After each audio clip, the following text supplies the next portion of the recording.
নমস্কার বন্ধুরা, সবাই কেমন আছেন? আশা করি সবাই ভালো আছেন। আজকে কুমড়ো শাকের একটা নিরামিষ রেসিপি আপনাদের সাথে শেয়ার করছি। আমি কি করে বানাই সেটাই আপনাদেরকে শেয়ার করলাম, তো দেখে নিন।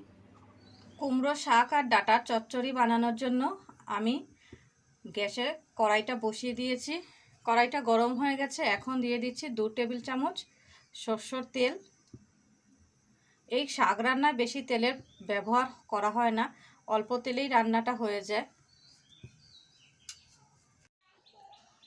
কুমড়ো শাকটা রান্নার জন্য আমি এখানে আলু কেটে নিয়েছি, একটা লম্বা করে নিয়েছি, একটা বেগুন, আর নিয়েছি মিষ্টি কুমড়ো, আর 4টে কাঁচা লঙ্কা চিড়ে। এখানে সবগুলো সবজি আমি লম্বা লম্বা করে কেটে নিয়েছি। তো প্রথমে আমি বেগুনটাকে ভেজে নেব। প্রথমে বেগুনটা ভেজে নিচ্ছি।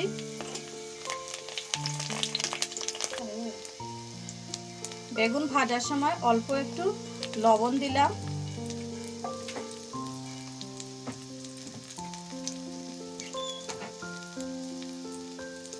দিচ্ছি অল্প একটু হলুদ গুঁড়ো,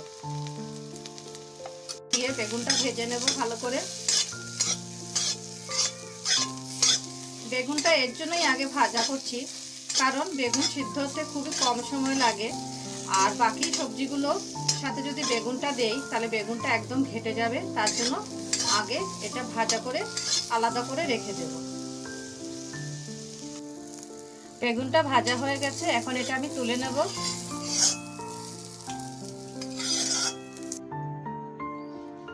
আবারও অল্প তেল দিয়ে দিলাম, কারণ আগে যে তেলটা দিয়েছিলাম সেটা বেগুন ভাজা আমার করে নিয়েছি। এখন আরও 3 চামচ তেল দিয়ে দিলাম। আমি এখানে সরষের তেলের ব্যবহার করেছি, আপনারা চাইলে রিফাইন অয়েলও ব্যবহার করতে পারেন।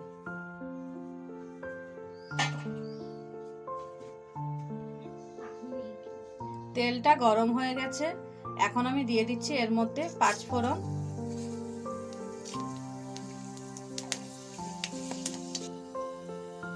ফোড়নটা আমার ভাজা হয়ে গেছে, এখন দিয়ে দিচ্ছি কেটে রাখা লম্বা করে আলু।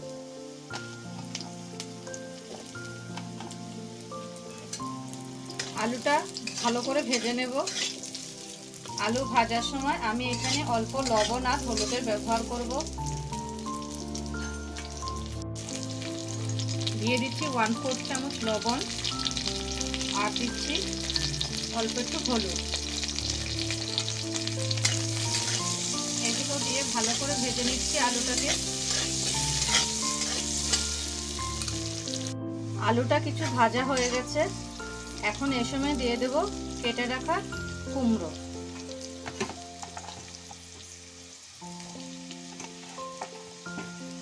কুমড়োগুলো আমি একটু বড় করে কেটেছি, কারণ কুমড়োগুলো খুব তাড়াতাড়ি গলে যায়।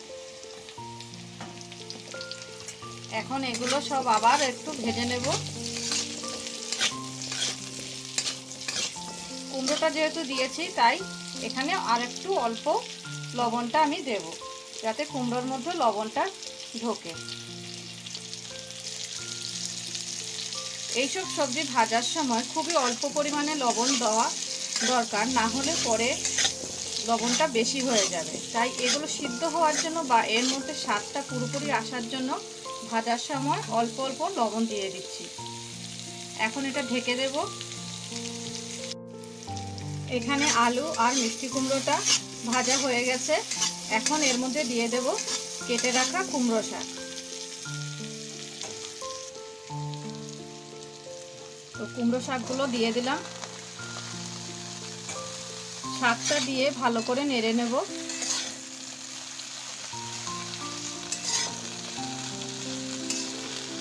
এখন দিয়ে দেব 1/2 চামচ মতো লবণ।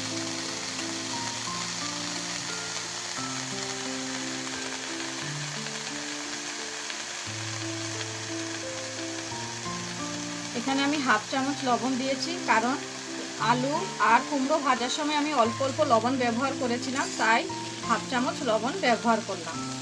লবণটা আপনারা আপনাদের অনুমান করে দেবেন, কারণ পরিমাণ যতটা হবে শাকে সেই পরিমাণে লবণটা ব্যবহার করবেন।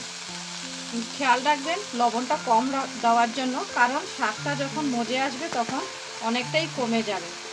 তো লবণটা অল্প করেই দেওয়াটাই ভালো। আর দিয়ে দিচ্ছি 2টো কাঁচা লঙ্কা চিরা। এখন এগুলো ঢেকে রাখবো।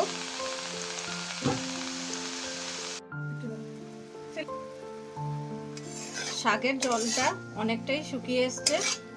এখন এ সময় আমি দিয়ে দেব 1 চামচ সর্ষে বাটা।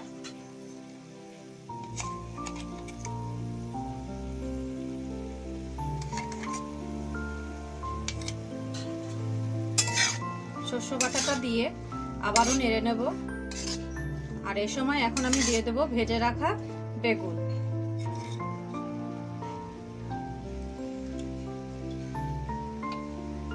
সবগুলো উপকরণ দিয়ে আবারও ভালো করে নেড়ে চেড়ে নেব আর ঢাকা দিয়ে রাখব।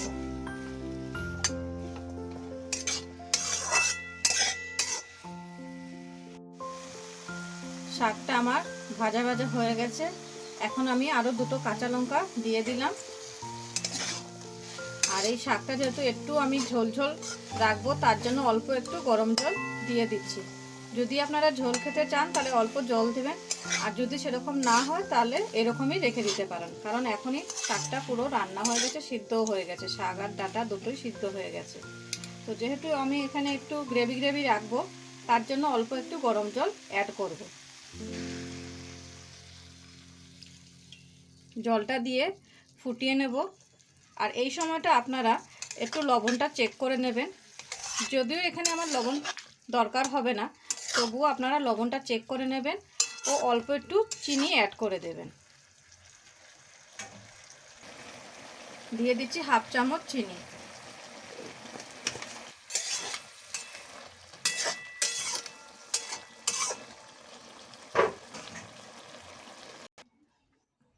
তো রান্নাটা আমার কমপ্লিট হয়ে গেল।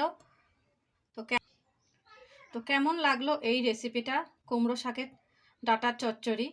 যদি ভালো লেগে থাকে তাহলে অবশ্যই লাইক, শেয়ার ও কমেন্ট করবেন। আর চ্যানেলে নতুন হলে অবশ্যই সাবস্ক্রাইব করার অনুরোধ রইল। তো এখনকার মতো এই পর্যন্তই। দেখা হচ্ছে নতুন কোনো পর্বে। তো ভালো থাকবেন, সুস্থ থাকবেন। ধন্যবাদ।